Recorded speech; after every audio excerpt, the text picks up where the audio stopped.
Oh my God, it has been a while. So it's way overdue time for a weekly tarot. I know I've called this whole thing Quick Tarot from the beginning. It's been a while, but I'm kind of feeling a little bit of a shift in how all this is working. So we might be looking for a new name. If you have an idea, put it in the comments. But as always, I am Salon of Rook and Salon and the Two Pondering Pagans, and we are going to do a tarot today. Still under the Quick Tarot name until we make some new, intros and stuff for it, but it has been way too long. Now, since I've not been doing this as much, I have been actually doing a lot of private readings. So I've been feeling really good about it and just missing doing these tarots and even the editing I enjoy, putting the music in and all that stuff. So today, it's been very special. I did a reading yesterday actually on one of the podcasts that we do weekly with another group, The Malice Experience, Mr. Malice on YouTube. You should check it out. Had some amazing content last night and some great conversation, and did some tarot in the beginning, and it just reminded me how much I like sharing this with people. And if you love it, great. If you like it, great. And if you don't, you know what? You find who works for you, right? Everybody's going to be critical of something sometimes, but I just love doing it. So don't know why I haven't been, other than, excuses. So one of the topics that did come up last night, and I want to see if this continues, and a lot in some late readings, is very earth and water related, very, stones and chalices or cups and coins. And I'm finding that earth is a very big input right now. We have a lot of earth energy going around. Talked to a couple of friends in the tribe, and they're also feeling things that revolve around stones and gathering. And yesterday I felt a incredible shift in energy that I wasn't prepared for. And it threw me completely off. Yesterday was a very off day. And I want to know more about that. So instead of just doing a weekly general read or just talking about it, I'm still going to do my style, but I'm really thinking today at least is going to be, let's see what these shifting energies are and why. And what is this, what is happening with all of this explosion of energy and things that are going on. And it's not just what's going on in the world, there is a change, and that change has rapidly come about in the last couple of days. So, but today, it may be a little tone deaf, but I'm using a deck that I used last night because I want to work with it more, and it may not be absolutely 100% appropriate for that kind of conversation, but I think it's going to give us some really good insight. And that's the Dark Grimoire Tarot. So this tarot is by Michelle Pinko, and I've used it a few times. Again, like I said, I used it last night. It is very dark. It is very, macabre. It's very secretive. It's very different than a lot of decks that I've seen. And I'm very enthralled by some of this energy, so I wanted to share that with everybody. So here we go. We'll go ahead and get started today doing a read about what is this most recent incredible shift in energy mean and why. And what can we do about it? So I'm going to add a couple of shuffles. I've been shuffling a little bit while we talk. But this deck last night gave me some very good insight and some very good thought processes along the lines of a specific, or actually not a specific, a general read yesterday. So I just am very excited to use this. Let's do one more shuffle. I like threes, right? Let's do it in threes. They are pre-shuffled. I had a very good meditation session this morning, which was nice. Did some binaural beats and some self just closing things down and rebooting, which I think is going to be incredibly important right now, because if we close and reboot, we're waking up into a whole new system, a whole new paradigm. So there's always that. So let's see what we get. One thing I'm going to do a little bit different this time is I'm going to go ahead and pull all the cards instead of pulling them slowly that I want to look at, and posting them up so you can see each one. So we have the swords, the Four of Swords, We have the stars, the major arcana stars. Major arcana emperor. Major arcana death. We're going to start with these 4 because it is obvious. Now, I am not being funny about this. I shuffled last night, multiple times afterwards. I shuffled this morning, multiple times before I even started on here, and then a couple of additional times. So the fact is, out of 4 cards, and I'm doing 4 cards for a reason, because I'm looking for foundational messages, right? So I'm looking for what are the 4 walls that are going to be around us to support us, right? In this change. And we've got 3 out of a major arcana and 1 minor arcana. Because the minor arcana was first, I really want to look at that being the driving force of all of the change, right? Normally you'd look at 3 major arcana and think, oh God, that's the issue here. But here, I'm talking about the 4 of Swords. Now, last night we drew a 2 of Swords, and one of the things that came up in that conversation was how the 2 of Swords is kind of like a tightrope decision making. It's a yes or a no. You got to make a decision. It may hurt, it may not, but the sword, at the same way as it can cause pain, it can also cut off things that are no longer needed, and that carries throughout the swords as a unit for me, as an arcana, a minor arcana suit. And so when we get to the 4 of Swords, interestingly enough, the 4 of Swords is talking about the structure which we have built. In the card, you will see what looks like maybe weather of some sort in the background with somebody sitting in a graveyard.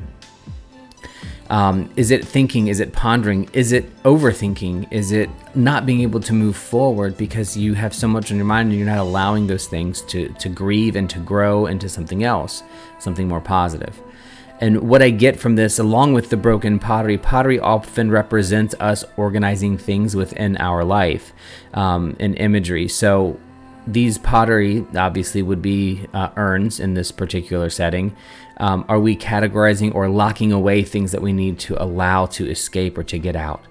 And so the energy shift that I felt yesterday, and that I think a lot of people are feeling, was very, very abrupt. It was very, very strong. It wasn't the normal things have shifted. Oh, I'm feeling a change. There's a shift in the wind. No, this was a freaking explosion. And this explosion is telling us exactly what this 4 of Swords here is telling us leading up to this. We have created 4 walls, and those 4 walls of what we know, and we have not we have put all those things that we know in little boxes, and all the things we felt in little boxes, and all the things that make us in these little boxes or urns, and we're thinking about them so much that we can't look beyond those 4 walls of that structure. The 4 of Swords tells us that you're either in or you're out, and right now we are in the box. Yesterday the box broke. That is my take on things. So the box broke yesterday, and what that means is we have an opportunity. We can either move forward and start opening these things that we have locked away up, or we're going to stay exactly where we are, and we're not going to go anywhere, and the world around us is going to crash. So let's look at the 3 major arcana cards independently first, and then we're going to go back and look at them as a group. So starting with the stars. The stars in this card it's a beautiful card, and it still represents to me the thing that the star normally represents, which is the need for or the availability of guidance that may not be taken if you're not paying attention. So the star guides us. Think of the North Star. If you're lost and completely in the world, you may not know how to get where you're getting. But if you look and find the North Star, you will at least know the direction in which you are going. Sometimes we don't know where we're going. We don't know where the end result is, and that is stressful for us, but we can still find direction until we find that place that we're looking for, being able to describe what it is we're looking for. So right now, the way to stay on top of things based on this card by itself and this energy that we're experiencing right now is maintain your direction, or look for a direction that feels right. Because the 4 of Swords is telling you to open up these things you're keeping hidden. Open them up and let them be your guide and take you to where it is you're trying to go. Let them be your star. So let's look at those things and really worry about and think about how we can at least go in a direction that is where we need to go versus trying to get to a destination right now, because that's going to be very difficult. The next card, the Emperor. So this is another 4. So this is another stable card, another structured card The emperor, let's think of it like in the business manager. This is the office manager. Things need to be organized. Things need to be done properly. They need to follow the process. They need to be organized. They need to be numbered. They need to be on a spreadsheet. As opposed to the nurturer, which would be something a little bit different. This would be a 3. It is the thought, the less structured thought around it and the feel of it. Now we're talking about the structure of it, right? So the emperor wants to make the decision. The emperor wants all of the information from his people or her people, and put all of that together and make a decision and have a structure. So the energy that you need to bring into this as you're going on your direction is, what information do I know and can I use to help me get where I'm going without falling off into the 4 of Swords and not really taking a step forward because we're afraid or we didn't open those boxes.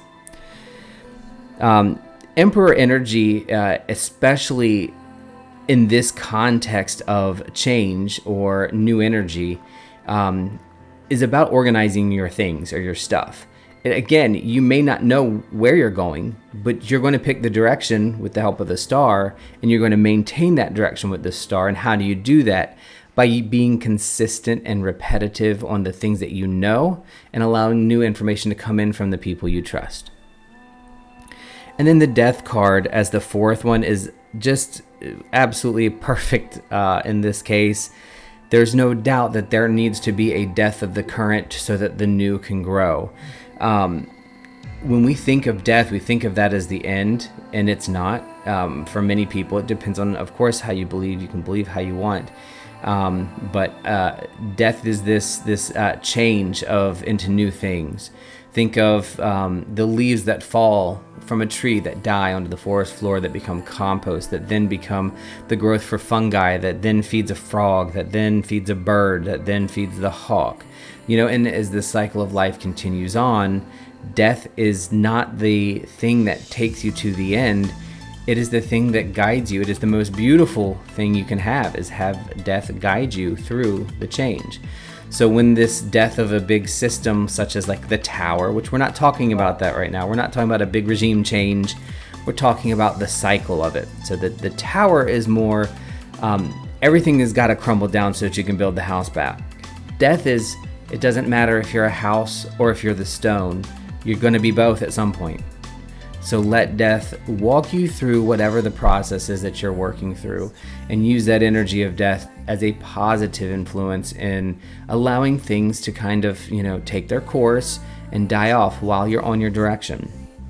So when we put all 3 of these cards together, what we really end up with is a pathway and how to get to whatever it is that you're trying to figure out right now.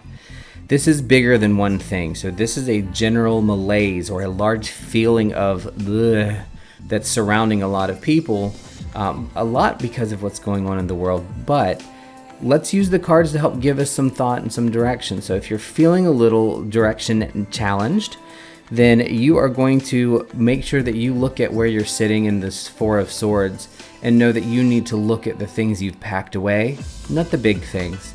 Just the little things. Maybe I should do that thing I wanted to do now. It only takes a day. Let me go ahead and do that and get that unpacked. And think about how you're going to formulate decisions and get past the walls that you're withheld in. And then we put the stars, the Emperor, and Death together all in one. We are in a big cycle of change. You are in a big cycle of change. You need to allow Death to walk you through the cycle of change. Death is going to be holding your hand while the star is going to be showing you the way, while the Emperor is going to help you figure out the details. So life choices and things that are going on around us, the only behavior we can change is that of ourselves consistently. So it is never a bad idea for anybody to look at what they're doing and how they're managing their life and what you can do to improve that. So start looking for some guidance. If you don't know where to start, guidance from the star often comes in really random places, sometimes synchronicities or coincidences if you believe in them. You're going to find it while doing something maybe you don't normally do in a place you don't normally do it. Things that can really help you find the star and find the direction. Quiet, calming music, binaural beats like I use for meditation. Telling a friend that you trust what's going on with you can give you direction. Taking a long walk, longer than you usually do, in a place you're not necessarily going to do as long as you're safe, those things will help. One of my favorite things to do in Virginia Beach when I felt lost was going to the ocean front, because I could see out into where there was nothing but everything at the same time. So those kind of mulling places are really helpful in finding the star. To find the Emperor as an energy for yourself, you really want to look at those things that you can organize. Do you have a messy desk? Do you have a lot of files and paperwork sitting around your house? Have you not cleaned in a while? Cleaning up your space is something that is very Emperor. It is very it is very structured and organized, and it helps you think better and feel better. And how do you find death and accept death and move through death as an energy here versus what most of us think about it? Go outside and sit in the grass. Get in a shady place if it's hot where you are, or dress warmly if it's cold. Go outside, sit down for a while in some place that it's quiet if you can, and just listen to what you hear, see what you see, and pay attention to what Earth is doing. It is in constant death, life, rebirth, and that's just to say the basics. So those are some things that I think could be very helpful to you if you're looking to bring those energies in so that you can get out of that Four of Swords box and start thinking bigger and opening yourself up for the energy shift that's already upon us. So I do appreciate your time, and thank you so much for coming in. Remember, the Two Pondering Pagans, we have not been putting out as much as we have in the past, and we are working on getting that back together and doing a lot more. So we hope that you will look at some of those videos, check them out, tell us how you think, what do you feel could be different, better. We're open completely to making those adjustments. If you want anything you'd like to see or hear about notes, we want to see your comments, and feel free to subscribe.